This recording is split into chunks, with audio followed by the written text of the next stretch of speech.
দেখে পরিত্যক্ত store room মনে হলেও এটি বান্দরবান সদর হাসপাতালের ইন্টেন্সিভ কেয়ার ইউনিট।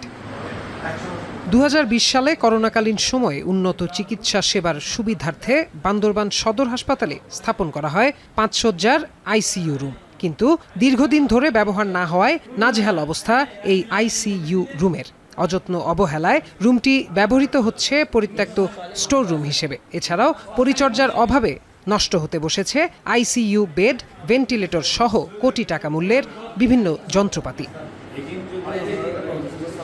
সব ধরনের সুবিধা থাকার পরও আইসিইউ সেবা থেকে বঞ্চিত হচ্ছেন রোগীরা। কাঙ্ক্ষিত সেবা নিতে রোগীদের যেতে হয় জেলার বাইরে। এতে ভোগান্তিতে পড়েন দরিদ্র, অসহায় ও সাধারণ রোগীরা। তাই দ্রুত আইসিইউ সেবা চালুর দাবি স্থানীয়দের।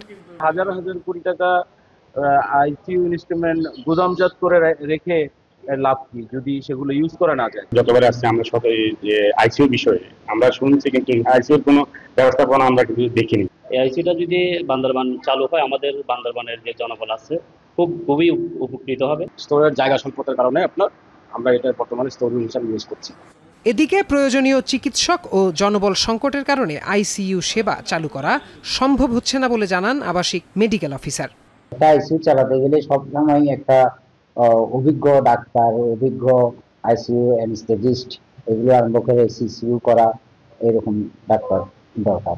এই জনবল পাশাপাশি এমএলএসএস থেকে আরম্ভ করে একটা 5 বেডের জন্য হলো অন্তপক্ষে 20-30 জনের একটা জনবল প্রয়োজন আছে।